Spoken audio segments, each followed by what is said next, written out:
നേരെ വെച്ചോ ആദാബ്. കഴിഞ്ഞ ക്ലാസ്സിൽ അല്ലാമ ഇക്ബാൽ എഴുതിയ ഗസലിനെ കുറിച്ച് നമ്മൾ മലയാളത്തിലൊന്ന് വിശദീകരിച്ചു.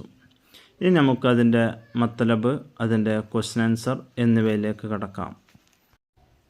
ഈ ഗസലിൻ്റെ മത്തലബ് അഥവാ ഇതിൻ്റെ മഫ്ഹൂം. എ സബക് അല്ലാമ ഇക്ബാൽ കി ഏക് മഷ്ഹൂർ ഗസൽ ഹെ. ഇത് അല്ലാമ ഇക്ബാലിൻ്റെ ഫേമസ് ആയ ഒരു ഗസലാകുന്നു. इसका पैगाम यह है कि हर एक इंसान में बहुत सारी सलाहियतें मौजूद है. ഇതിൽ നിന്ന് നമുക്ക് ലഭിക്കുന്ന സന്ദേശം, ഓരോ മനുഷ്യർക്കും ഒരുപാട് നന്മകൾ ലഭിക്കുന്നു. ഹമേ ഇൻ സലാഹിയത്തോം കാ അച്ചി തൊറ ഇസ്തേമാൽ കർണ ചായേ. നമുക്ക് ലഭിച്ച ഈ നന്മകളെ, ഈ അവസരങ്ങളെ നമ്മൾ നല്ലതുപോലെ ഉപയോഗിക്കേണ്ടതുണ്ട്. ഹമാരെ സാമനെ ബഹുത് സെ മവാഖെ ഹെ. നമുക്ക് മുമ്പ് ഒരുപാട് അവസരങ്ങളുണ്ട്. ഇസ്ലിയെ ഹം ബേക്കാർ രഹ്ന അച്ഛാ നഹി ഹെ.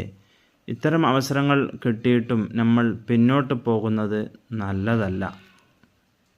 എന്ന് വെച്ചാൽ നമുക്ക് ലഭിക്കുന്ന അവസരങ്ങളെ അത് നല്ല രീതിയിൽ ഉപയോഗപ്പെടുത്തുകയും അതിൽ നിന്ന് പിന്നോട്ടടിക്കാതെ, പതറാതെ മുന്നോട്ട് പോകാനുള്ള ഒരു ആവേശം എപ്പോഴും നാം കണ്ടെത്തേണ്ടതുണ്ട്.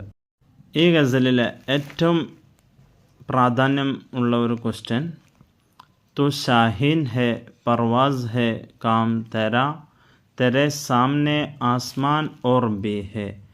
ഇസ് शेर के ज़रिए शायर क्या पैगाम देना चाहता है, अपने अल्फाज में बयान कीजिए.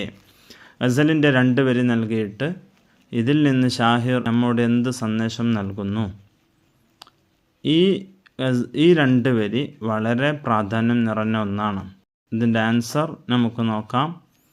അല്ലാമ ഇക്ബാൽ ഇസ് ഷെയർ കെ ജരിയെ नौजवानों को बुलंद हौसला, खुद एतमादी और मुसलसल आगे बढ़ने का पैगाम देना चाहते हैं. ഈ ഗസലിലൂടെ അല്ലാമ ഇക്ബാൽ യുവാക്കൾക്ക് ഉയർന്ന ധൈര്യത്തിൻ്റെയും ആത്മവിശ്വാസത്തിൻ്റെയും തുടർച്ചയായ പുരോഗതിയുടെയും സന്ദേശം നൽകാൻ ആഗ്രഹിക്കുന്നു. ഷാഇർ ഇൻസാൻ കോ ഷാഹീൻ സെ തശ്ബീഹ് ദേതാ ഹെ ക്യോंकि ഷാഹീൻ हमेशा बुलंद परवाज़ करता है और कभी हिम्मत नहीं हारता.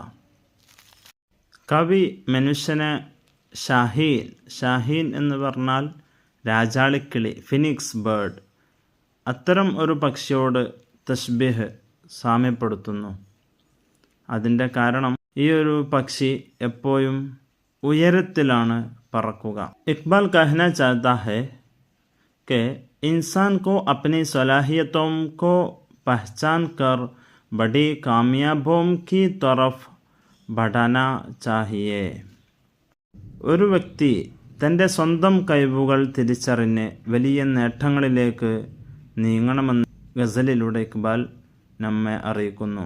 അഗർ ഏക് മൻസിൽ ഹാസിൽ ഹോ ജായേ തോ റുക്നാ നഹീ ചാഹിയേ ബൽക്കെ മസീദ് തറക്കി K ലിയെ കോശിഷ് കർത്തേ Rahana Chahiye.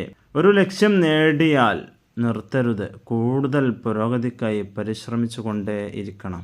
Duniya may കാമയാബി K ബേശുമാർ മവാഖെ മൗജൂദ് high, इसलिए नौजवानों को मायूसी हुए बगैर मेहनत, हिम्मत और एतमाद के साथ अपनी ज़िंदगी में आगे बढ़ना चाहिए.